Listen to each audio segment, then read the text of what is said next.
Hello, good morning. It is I, your host, Pogo Kiddo, with yet another amazing episode of Redstone, Lapis, Lazuli. Hello, good morning, and welcome. Hello, America. Yes, welcome. Let's see, am I streaming? I'm streaming. The audio is being picked up. All right, it appears that I am indeed going. So yes, observe. This is the the um the working, the fully functional, fully operational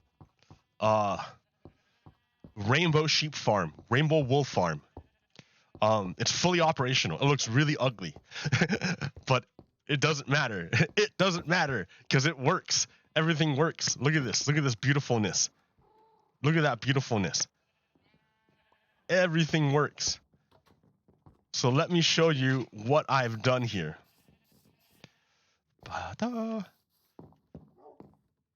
I have rearranged the situation. You can't really see. Okay, to give, you know what, the RTX, let me turn the RTX off real quick just so you can see what's happening. I've given each sheep a friend. So no longer are the sheep lonely in their single color. Now there are two sheep. There's two sheep for each color. So I've got each sheep hooked up to their little pod here by their friends so that they're not alone. And everyone's hooked up to a machine that looks when they eat grass. When they eat grass, they grow. You see that? When they eat grass, they grow wool, and then the grass turns back to dirt, which turns on the dispenser, which cuts the wool, and then underneath you saw that that train is going back and forth, and it picks up all the wool and then deposits it. So each sheep has their friend right next to them. All the colors are accounted for. Okay, so that goes and it picks up each of the sheep through the ground because it's magic, right? That's Minecraft. It just picks it up through the block. And then it drops it off here. And if there's anything in its hopper, it'll stop. Right now, it'll keep going if there's nothing in the hopper. But if there's stuff in the hopper, it'll drop it off. It'll stop and drop it off, and then it'll deposit it into this water stream. You see? The water stream carries it and then brings it up. Brings it up here to the second floor, where it moves along this line to the item sorter, where each color will go to whatever color it needs to. See up there, and goes across to whatever color it wants or it's supposed to go to. It'll find its home. At the same time, I have the iron farm going like normal, but the way it goes in is it has to come in on a different level. Oh, I'm all the way down. Anyways, so yes, the wool eventually moves into this item sorter up here, where it's just sorted by color. So I just started the farm, and I have a lot of white wool because I didn't dye the wool until the very last. Okay, and then but it's coming along, right? And over time, my stocks of wool of each color will build up. All I have to do is hang out here. Where's all my pink? Oh, there's not enough pink. I messed up in pink and green. So they're a little bit behind. But it should work out in the end. I mean, all you gotta do is hang out. And then, the iron golems, check, that's so funny. Watch this. I had to move this, right? I had to move this up. But I still had to deliver the iron to the item sorter. But the item sorter is on the first level, and this is on the second level. so to get around it. Oh, wait a minute. Here, let me go this side. To get around it, I had to do some funky stuff. Like the water stream is right here, and it's open, right? There's like nothing there, but the water doesn't fall out because I have a button there. So the iron comes to here and it falls all the way down into the item sorter on the first level, which is what this hole is. That hole right here just goes to the item sorter, and then the iron goes on to, I think, over there where it gets, you know, put into its box. But I had to do this wonky. Oh, there it goes. Oops, I was in the way. But yeah, I had to do this wonky workaround because, like, yeah. So yeah, it goes into there and then goes home.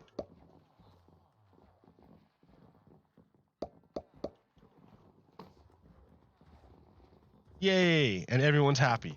So that's what I've been spending hours and hours and hours and hours on. Oh man. It took me days. It took me a long time to make that second level.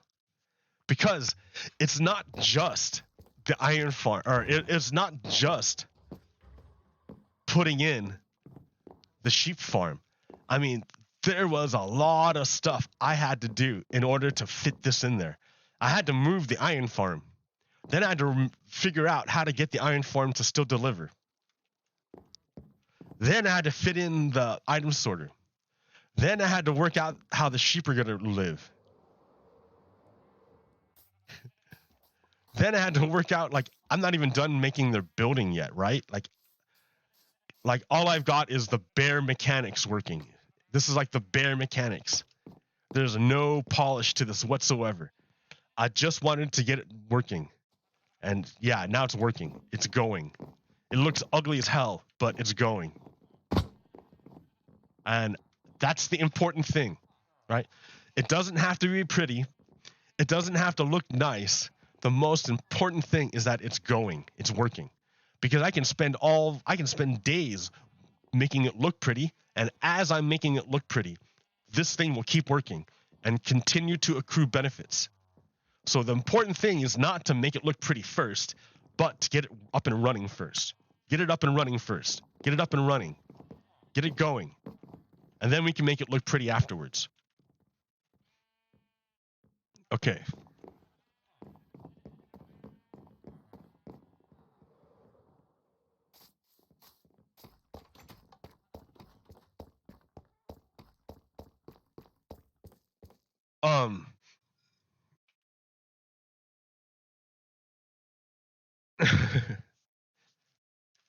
So you ever see that movie, A Scanner Darkly?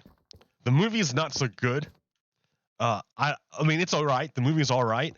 I like the book better. The book is by Philip K. Dick, who was a crazy, crazy writer from like the 70s, and he did a lot of drugs. So he was a little bit crazy. But he wrote this book called A Scanner Darkly. And he back in the 70s, he was very aware of the corrosive effects of the drug war. In the United States, since like the 1930s, the US government has waged a war against substances. Really, so they prohibit certain substances. By prohibiting these substances, it creates, but there's still a demand for these substances, even though the government prohibits it. So it creates a black market that becomes very, very, very profitable.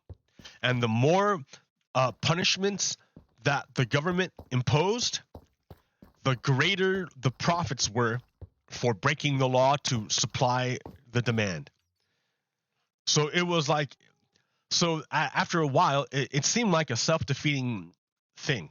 Why would the government do this if just by doing it they make it worse? That's because there was another ulterior motive for the drug war. It wasn't really about stopping the use of these substances. It was about controlling humans. Controlling humans. It gave the state an excuse to take away the freedom from a certain group of human beings.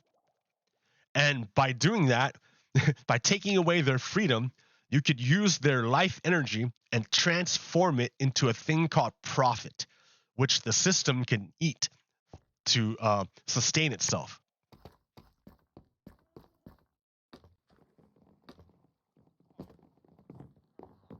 So Philip K. Dick knew this back in the 70s, what was going on. And he wrote this book called A Scanner Darkly. And I'm not going to tell you the whole thing because it's like it's a real cool story. It's great. But I want to tell you about like the technology. So the protagonist in this story is like an agent of the state. He's working to uncover the source of this drug called death. It's D, but just call it death. He's looking, but he's going undercover. And then so he's undercover and he's doing his thing. But when he goes back into the office to report, he can't let anyone know who he is. And he can't know who anyone else is. Because if they know, then it will mess up their investigations. So everyone is a secret to everyone else. Well, how do you do that? How can you report into the office where everyone's a secret to everyone else? How do you do that? Well, Philip K. Dick said there's this technology. Oh man, what is it called? I forgot the name of it. What was the name of that suit? A Scanner Darkly. What is the name of that suit? Hold on, I'm going to look up the name of the suit that they wear. Scanner Darkly suit. What is the suit name? Scramble suit. It's called a scramble suit. All of them wear scramble suits. And what the scramble suit does is it constantly changes the person's appearance so that you can't tell if they're a man, a woman, old, young, like what race they are, what class they are. You can't tell who they are because all of their images keep shifting and changing. So you can't tell. You don't know. And that way they can be very, very truthful in what they say because you don't know what they are. You can't attack them and saying, oh, you're only saying that because of this or that. You can't tell. Everything keeps flashing. It keeps changing. Are they... I think that's a really, really interesting concept.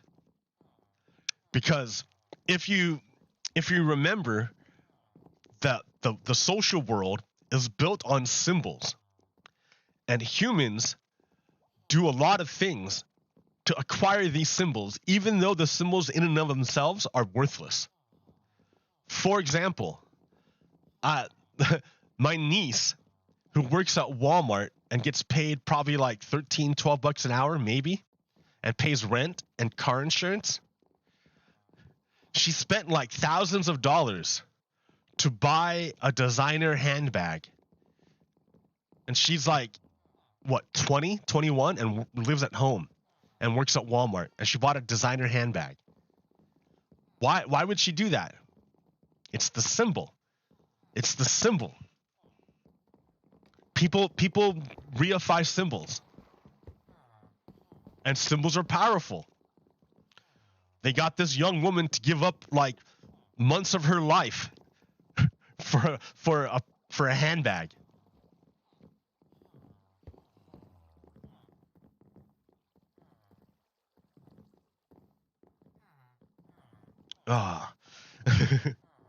So the idea of a suit that scrambles your symbols constantly, I think that's pretty interesting. So that no one can really identify where you're at.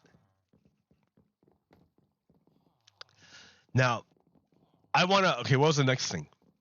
Okay, I was talking before about the Industrial Revolution. And I forgot to mention something really important about the Industrial Revolution. And that important thing was the invention of the clock. When humans invented the clock, before there was a clock, the best you could do to keep time was a sundial. You look in the sky. So there was no real, like, it was real hard to plan things and integrate stuff and organize stuff because there was no like common measure of time. Like it was all pretty like loosey-goosey with everything. That's why production was so like bad back in Western Europe during medieval ages, because like there were no clocks. So the guild person working on their guild task could do whatever they want, take as much time as they want because they worked from home. So the guild person could be like, oh yeah, I might do a little bit of work today and I'm wait a little bit longer. And then like, so the person who put in the order for the guild, they're waiting for like weeks. And then they visit the person's house. They're like, hey buddy, where's my stuff? And the guild guy's like, yeah, whatever, I'll get to it, whatever. The guild guy had a lot of power, is what I'm saying. The guild guy controlled his own production. He controlled his production.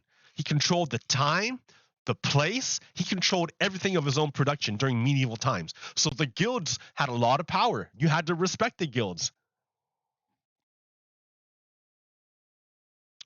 But once we got a clock, now things start changing, because you can start like slicing time, this moment, this never-ending moment. You can slice it now. You start cutting it up into hours and minutes and seconds. And when you can start slicing it up like that, then you take away people's power. So now you meet the guild guy, like, and you say, okay, guild guy, like, we have a clock now, so we can all point to this clock and agree upon a time. And if you don't do it, that's gonna be bad on you, and I might have to go to a different guild guy and get it done. So bit by bit, like it's all these little things that contributed to the Industrial Revolution. It wasn't just like one thing or the other. It was a combination of a whole bunch of things. But I wanted to mention the concept of the clock and how the slicing up of time took away the power of production from humans. And I mean it was kind of good, right? Because now that we with the clock, we can synchronize our actions and become incredibly effective. I mean, it wasn't all bad. Like like it's kind of social. Like the clock allowed us to socialize our labor, our production, so that like we can all synchronize our actions and create and out of our synchronized actions emerges something greater than the sum of our parts. Emergence, a state of emergency. How beautiful to be.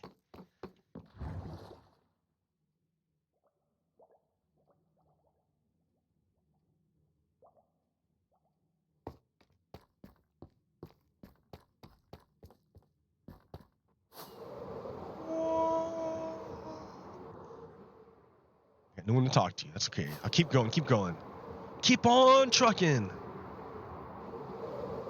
I like that line. It looks cool, but man, it's not really nice to like ride. It's pretty jarring. And I gotta make a train line out this way too.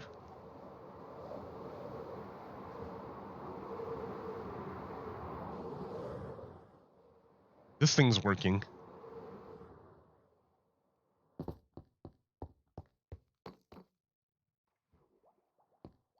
And it looks all pretty with the colors. I like it when the sun shines in.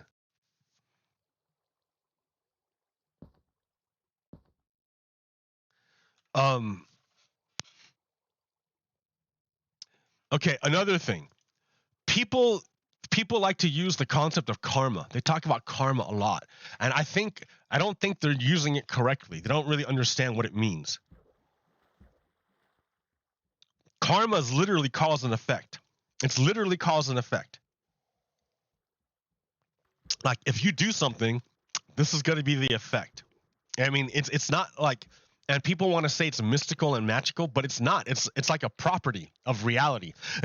It's like saying gravity is mystical and magical. It just is, dude. It just is. I'm gonna heat up my coffee.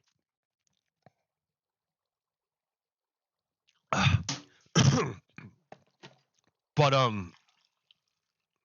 so karma.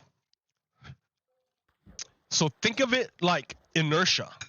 I think that's a better way of putting it. Think of it like inertia.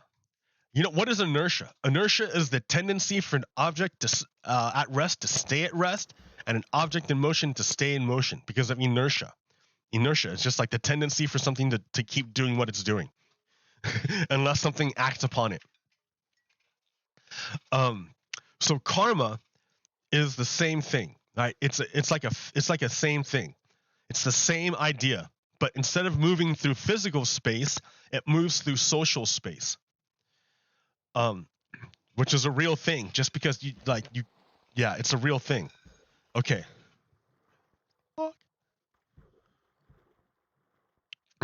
Okay. So when somebody does something bad, we say, "Oh, karma's gonna get them. It's gonna come back to them."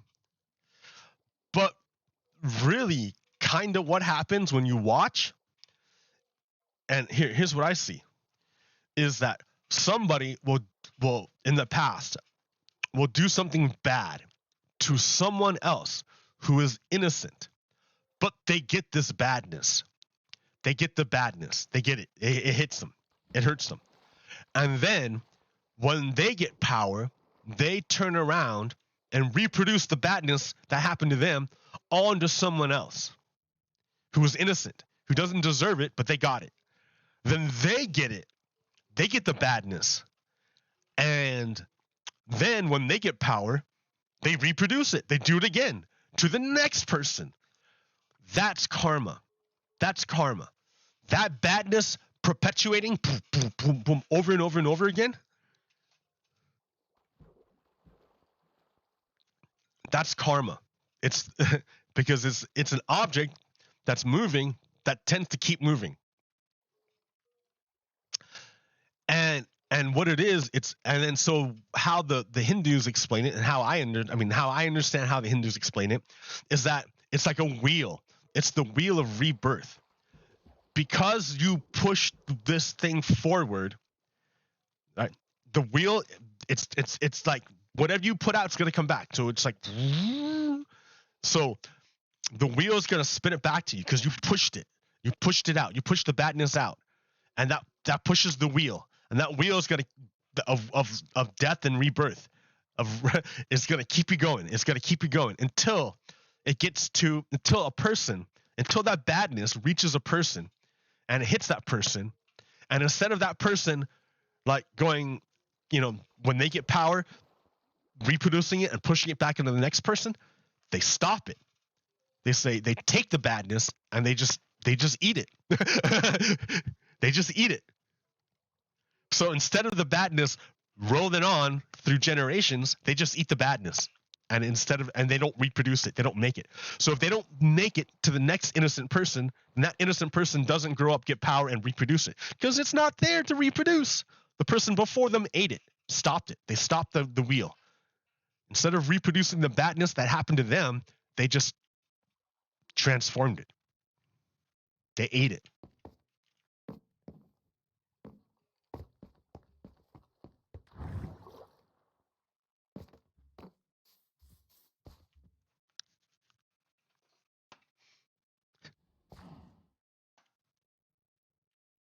Okay, so that brings me to what happened on Tuesday.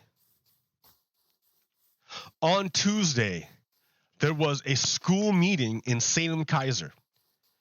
Now, I don't think I have it. I didn't. Yeah. All over the country, uh, there are groups that are trying to, they're right-wing groups,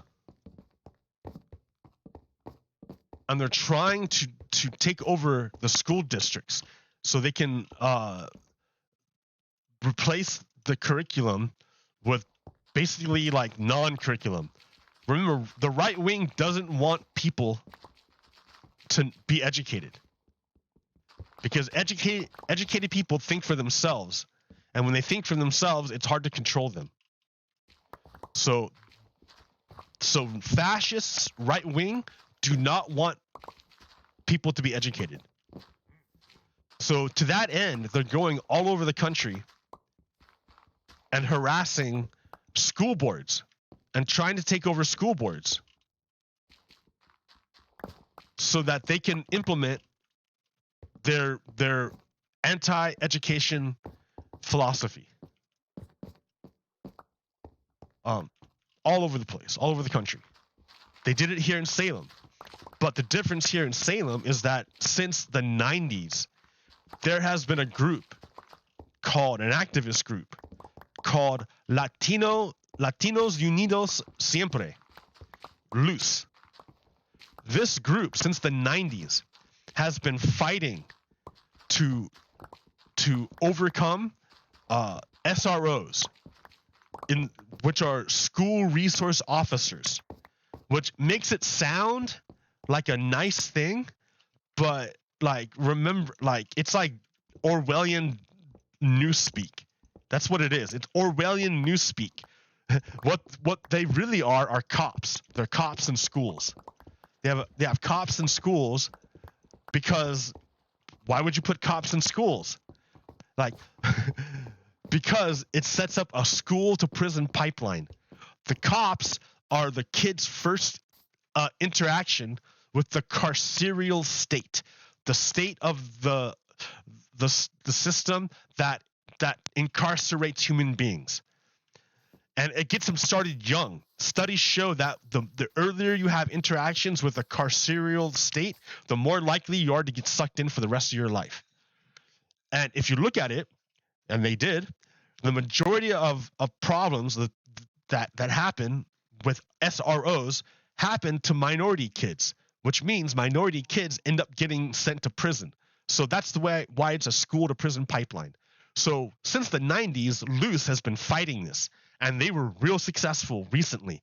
They launched a campaign to replace 4 of the 7 members on the school board, and all 4 of them were replaced with progressive candidates. So it was a mad success. Congrats.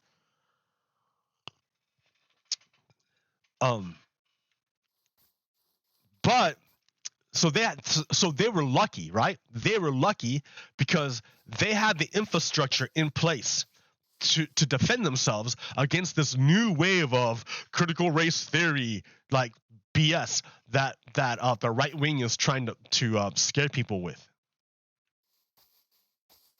So they were ready. And when it came to Salem, they put out a call saying, hey everybody, we need bodies at the school district meeting to like defend us against the white supremacists who are coming to like break our school. So I showed up, right? I showed up and I live tweeted the whole thing. And of all the white parents that were there,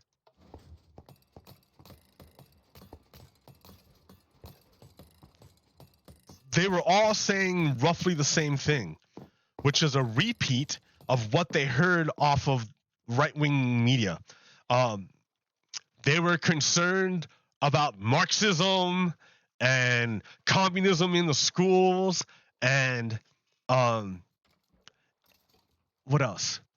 The school was going to debate a anti-racism resolution, and there were white parents coming in saying that they were opposed to the anti-racism resolution because it said white supremacy, and they didn't want white people being singled out. But the problem is, you don't have to be white to be a white supremacist. You know that saying, hit a dog and it hollers? That's what happened at that school board meeting. Because the anti-racism resolution does not talk about white people at all. It never ever mentions white people. It never mentions white people at all. It never talks about it. Never talks about white people. Never. But it does condemn white supremacy and racism. So a bunch of parents came out to say they oppose this resolution because it talks about them. Sorry, dude. Like, if you're against it, it's because you're a white supremacist or a racist. It never talked about white people. But if you identify as a white supremacist or a racist, you might feel targeted. You see him? You see him?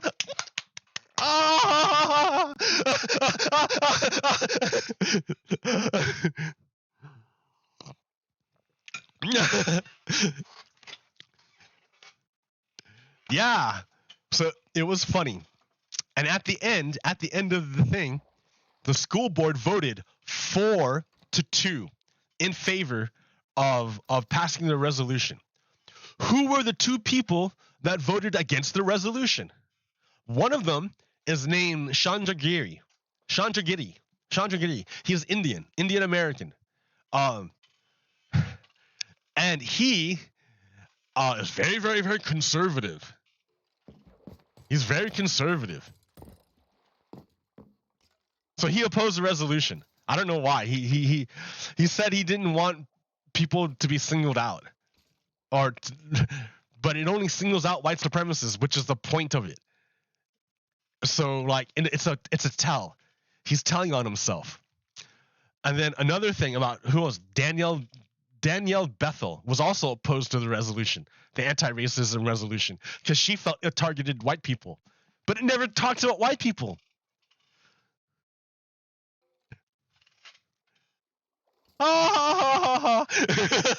Look what you fell into.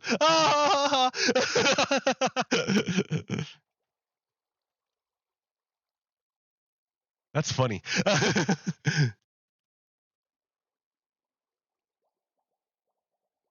Here's another one.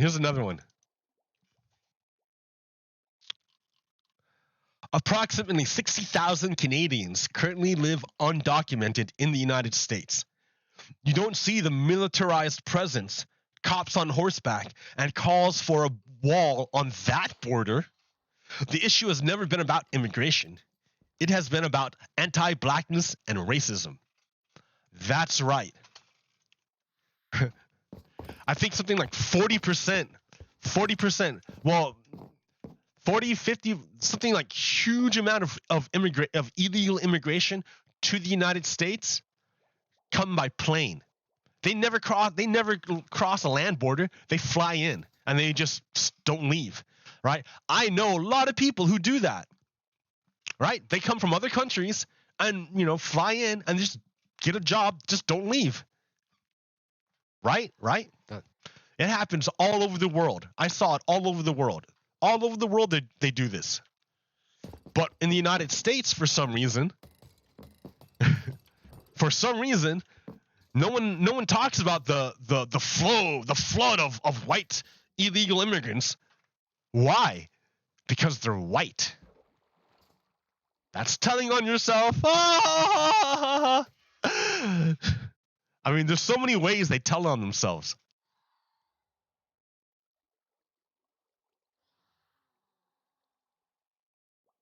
Okay. Oh yeah, here, racism in prison. Remember I was telling you about the prison system? Americans tolerate stark racial inequality in carceral outcomes, partly because they fail to appreciate structural racism, focusing instead on the influence of interpersonal racism. So here, let's look at this. Black is red and white is blue. So prison admission rate, you see, like, since the beginning, Black Americans have always been way more incarcerated than white Americans. But what happened here? What's the sudden thing here? What happened here? This here, my friend, is Reagan's war on drugs. The CIA invented crack cocaine, and then and even though crack cocaine and powdered cocaine are exactly identical, poor black people use crack cocaine, and rich white people use powdered cocaine. So the sentencing for crack cocaine, even though they're the same thing, but because crack cocaine was used by black people, they had a huge prison sentence compared to the drug that white people used. Even though it's the same drug, it's in a different form. So that's what happened here. The CIA invented crack cocaine, dumped it in the inner cities, and then the law changed to say crack cocaine got punished way worse than powder cocaine, which is what the white people were using. So black people got super incarcerated in that, like, just a massive explosion from the drug war. And you can see it from here too. I don't know why they didn't do it before, but yeah, it's structural. It's structural. Like people want to point out and say, oh, it's because like of individual failings or individual races and individual places. No, dude, it's a giant system. We live in the middle of it. It's built of symbols that are invisible unless you like look for them. I mean, they're not invisible. They're right in front of your face, but they're so obvious that they become invisible.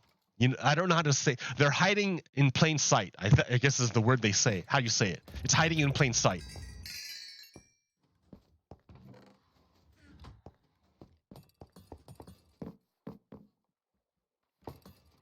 Keep falling in, my skeleton beauties. Thank you. Thank you. I appreciate your donation. For science. All right.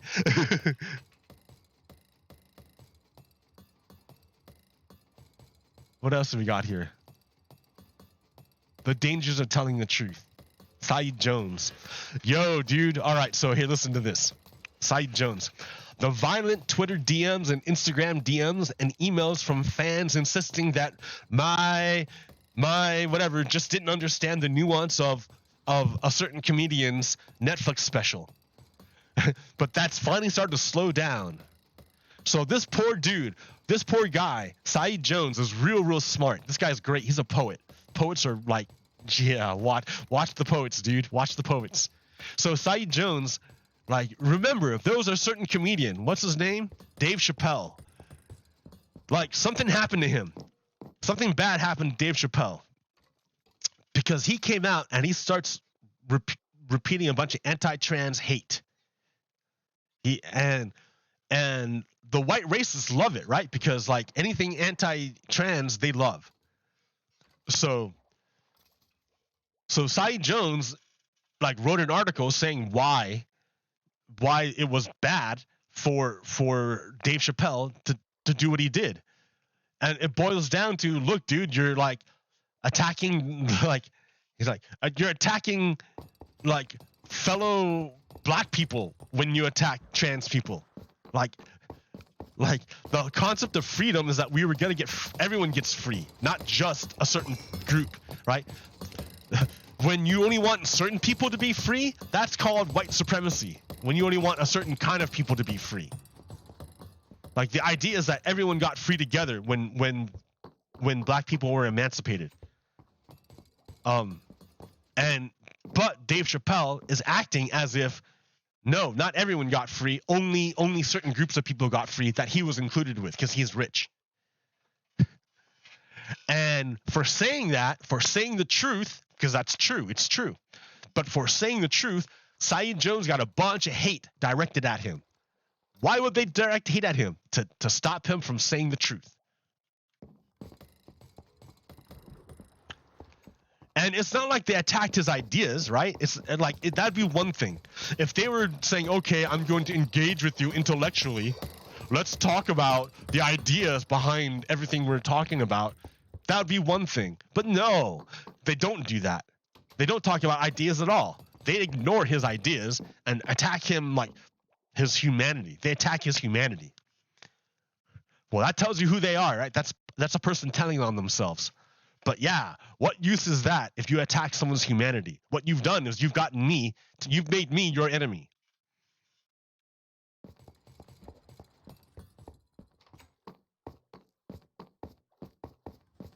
So sure, dude, if you got good faith issues, if you want to talk in good faith, discuss ideas, no problem. But if you start talking about someone's humanity, like you're talking about my humanity, right? It's no longer just about ideas now. Now you're attacking my humanity. By attacking his humanity, you attack my humanity, and now we have problems. So don't do that. Think about it. Because when you attack his humanity and my humanity, you're attacking your own humanity.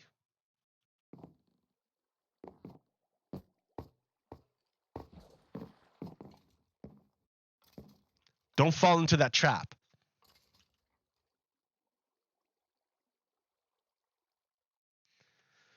Okay, Ms. Lulu Lemieux.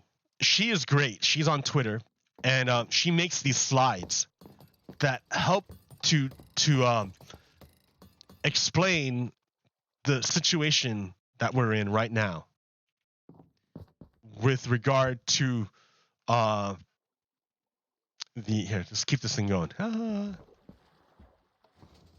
With regard to the information war, because we're in an information war. They're pumping out disinformation to try to change your perception and your behavior, and it worked on certain Americans, like, well, Republicans. But here, let's look at how it works. Repetition.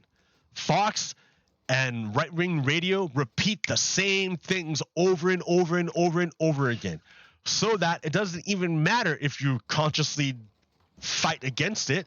You will like it will like seep into your consciousness regardless. Repetition. A reliable way to make people believe in falsehoods is frequent repetition, because familiarity is not easily distinguished from truth. Authoritarian institutions and marketers have always known this fact, but it was psychologists who discovered that you do not have to repeat the entire statement of a fact or idea to make it appear true. Birds of a feather.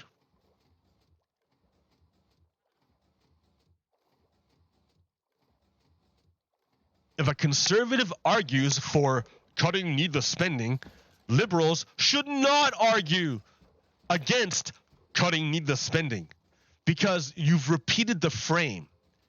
So I did here. I gotta leave here. I can actually do it here. Let me see if I can do it here.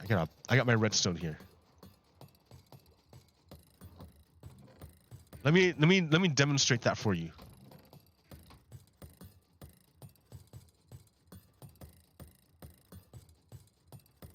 Let me demonstrate what that means. Let me make room. Oh.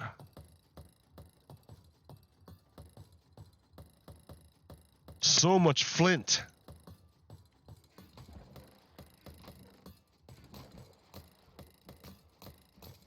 Out of the way, out of the way.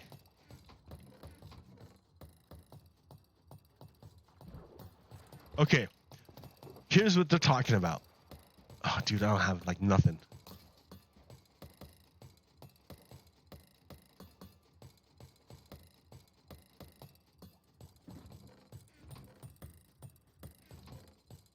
Stone. There, stone. Pressure plates. Pressure plates. Where's your pressure plate?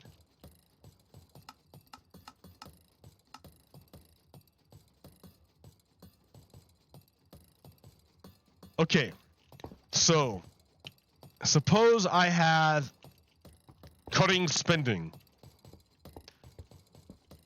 I need signs. I need wood. I need a bunch of stuff, dude. I did not know I was going to do this.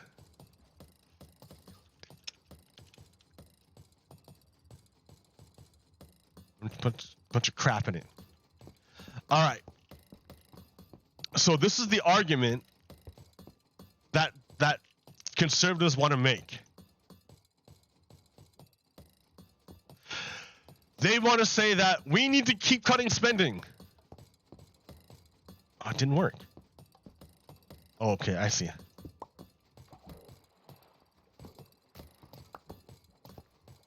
That way. Okay, they're like, we need to keep cutting spending. If we don't, here,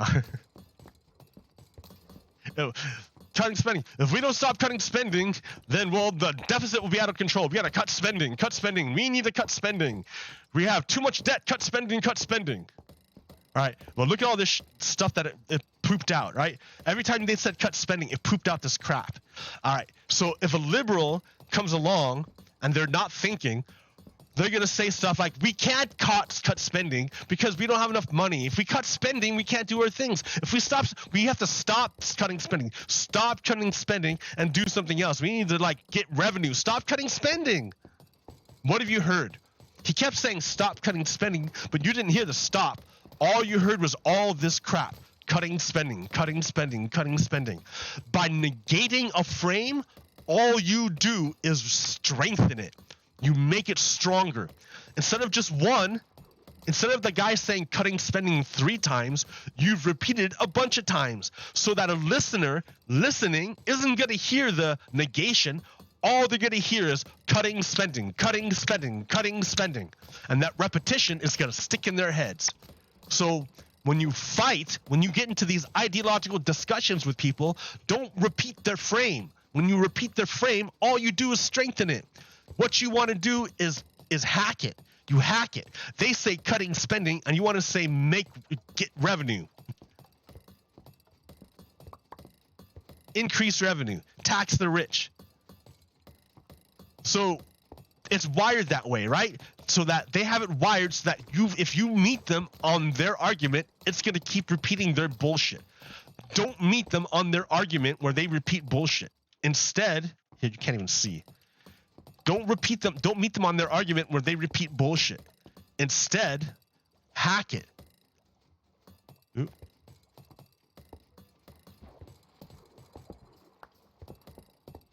So that you're saying, when they say cut spending, you're going to say tax the rich. Tax the rich. Tax the rich. We can afford it if we tax the rich. Just tax the rich. How much do you want to tax the rich? What level should we tax the rich? Do you not want to tax the rich? Rich people don't want to tax the rich. Tax the rich. Tax the rich. Tax the rich. That's how you respond to cutting spending. You don't say cut spending. You say tax the rich. Because repetition works. It will stick in people's minds. And then what you put out into the world is not cutting spending. You put out into the world, tax the rich. Tax the rich. That's the thing you want to manifest. Tax the rich. Repetition works. Lulu Lemieux is letting us know. Thank you, Ms. Lemieux. Okay, go back to that.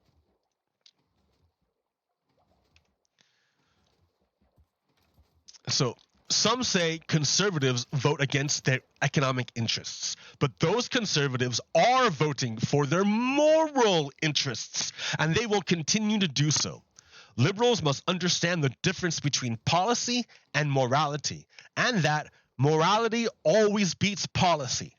Moral discussion is thus absolutely necessary. Failing to understand this is a major reason why the Democrats lost the House in 2010. So what does that mean? I want to say tax the rich, and they want to say cut spending. But then they're going to say, and you can hear it, right? They want to say something like, they want to say like, yeah, they don't deserve it. They don't deserve it. Like Americans deserve it. Those people don't deserve it. So it's a moral thing, right? We can't give benefits to poor people because they don't deserve it. They don't deserve it. It's a moral thing. They don't deserve it. They failed individually. They failed as a person. Therefore, they do not deserve our help. It's a moral failing on their part. That's why they vote against welfare, because they believe it's a moral failing of the individual. They cannot see that it's systemic. They don't understand that it's a giant system that creates these outcomes. So if you try to explain it that, oh, if we increase welfare, then we reduce poverty, and by 50%, we reduce poverty by 50%. Look at the great policy. Policy is not going to stick. When you're fighting against they don't deserve it, they're morally bad, by going policy, it's not going to do anything. You have to reframe your response to be a moral response by saying, we will help children.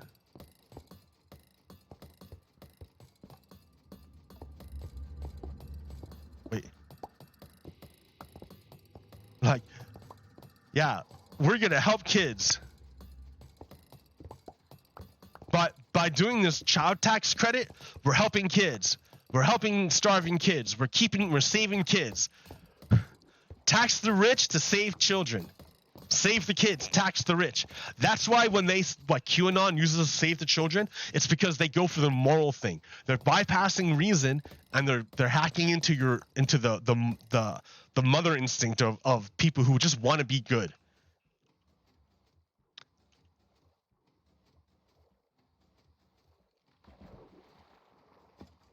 Always set a moral context for policy. For Democrats, we recommend sincerity and transparency. Understand your values, speak them loud, repeat them, use the facts honestly, and link facts and policies overtly to values. Do this over and over. Be coherent so that people know what you think is right and wrong, why you hold the positions you do. Do not do this not just as individuals, but together as a party. Extreme conservative discourse is taken as neutral in the absence of a progressive alternative. It is dangerous, and it hides truths that are crucial to human well-being, not only in America, but throughout the world. So what that's saying is that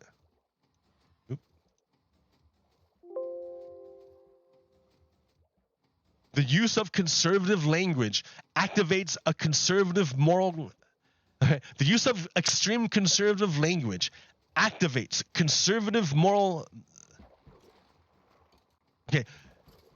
The use of extreme conservative language activates conservative moral cascades in the brains of listeners, and as a result, conservative circuitry is strengthened and liberal circuitry is weakened. So to get back to here, by repeating conservative language, they strengthen this moral circuitry. We need to break this thing and hook it up to our circuit.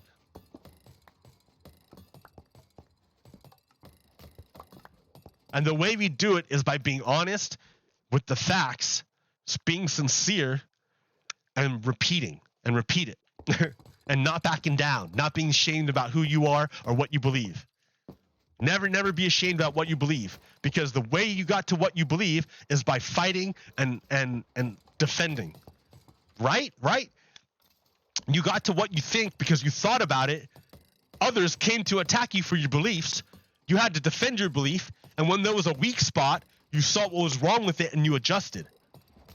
Right? So what you believe has value, and so you should defend it, and you should share that value with many people, especially conservatives,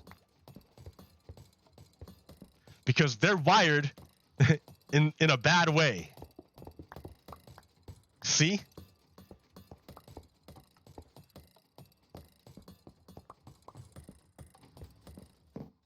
Okay. Put this stuff away.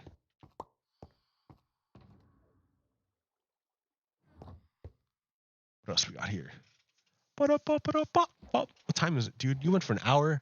I'm kind of tired, but like, it's hard when you got no one to talk to. Let's get out of here. What? Ooh. Eerie, it's nighttime. Halloween, man. The bats are ready to kill me, or the phantoms.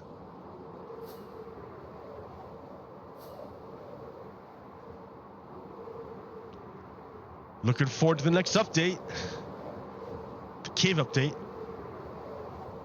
Yeah, buddy. I mean, the mountains are nice, but the cave. Okay.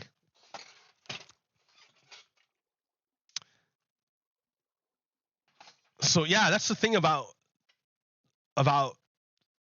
like conservatives whose brains got hacked, is that they'll repeat these things they hear on the radio at a school board, and then when they are attacked for repeating white supremacy talking points, they themselves say, I hate being called a white supremacist because I'm a good person and I'm not a white supremacist. But so they're not even aware that they're repeating white supremacist talking points. They're not even aware of it.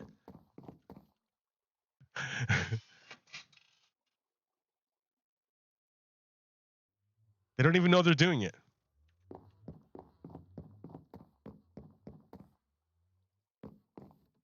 Look at that cat. It's sitting on the chest, so I can't open it. Like a real cat. Ugh. Grr.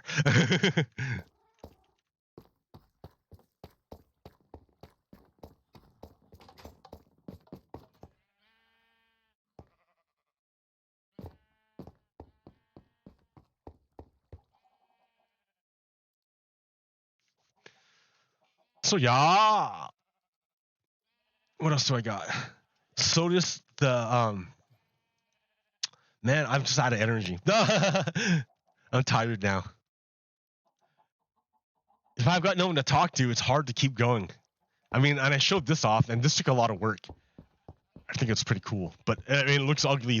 It looks ugly, right? It looks real ugly, but it works. So that it's funny because the ugliness has nothing to do with the fact that it works beautifully. Like the machine itself is beautiful. It works perfectly. And it's like nice engineering. So functionally, it's beautiful. Just aesthetically, it's ugly. So it'll take me some time, but I'm tired. And yeah. I'm excited for the next, the Into the Wild update. That's gonna be nice. Man, I got so much to talk about, but I'm like tired. Like that.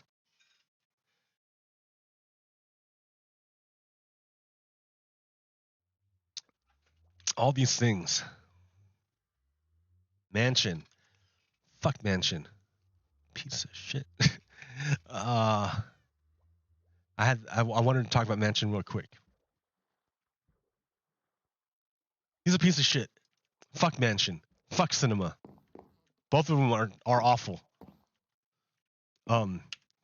Speaking of awful, this is bad. This is no good. So in the UK, a conservative member was stabbed to death. He was stabbed to death. But why? While he was meeting with the voters. That's bad. That's terrible. Even though this guy is ideologically opposed to me, he was doing what he was supposed to do. He's meeting with his voters, right? A politician is supposed to meet with their voters. Like, you want them to do that. You want them to meet with the people. You want them to be answerable to the people. It's the whole point of democracy, to have the politicians talk to the voters. When you attack people, when you attack politicians who are talking to the voters, what you're telling them is, don't talk to the voters. Be separate from the people. Why would you want to do that? That's the opposite of democracy. If you're attacking democracy, you're my enemy. So this person who, David Amos was murdered by some dude who was, I guess, opposed to democracy. This guy was doing what he was supposed to do. He was meeting with his people. That's what you're supposed to do. Like, I can understand if he was off in a foreign country to raise funds and wouldn't meet with constituents for like 2 years. Like, you might have a reason to be angry, but this dude is actually meeting with his voters. Like, you can't do that. You cannot do that. Now you're attacking democracy, and now you have a problem. Now you're attacking me. Right? Do you want to do that? Because you need to leave if you're going to attack democracy. Because that's not the way you do it. This guy is doing what he's supposed to do. He's meeting with his people to hear what they have to say. You cannot use violence against him. He's doing what he's supposed to do. What's...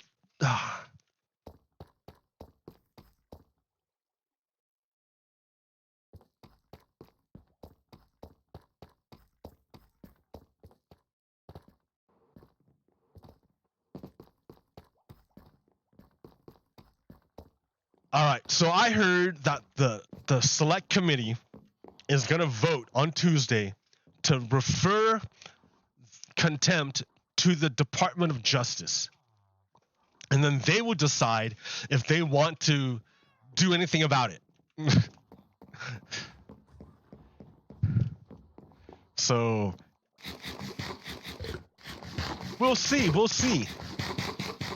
I would love to see Donald Trump sit to answer questions. I would love it. It would be great.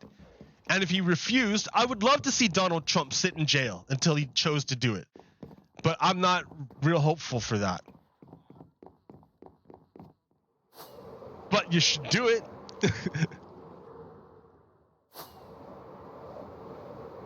Senate Select Committee. Oop. You should make Donald Trump sit and be deposed. I think that would go a long way to healing the country, to have Donald Trump sit under oath and answer questions. After all, Donald Trump is the one who killed Ashley Babbitt. So it might be a good idea to have him sit under oath and answer questions. Until next week, America. Pogokiro out. Peace.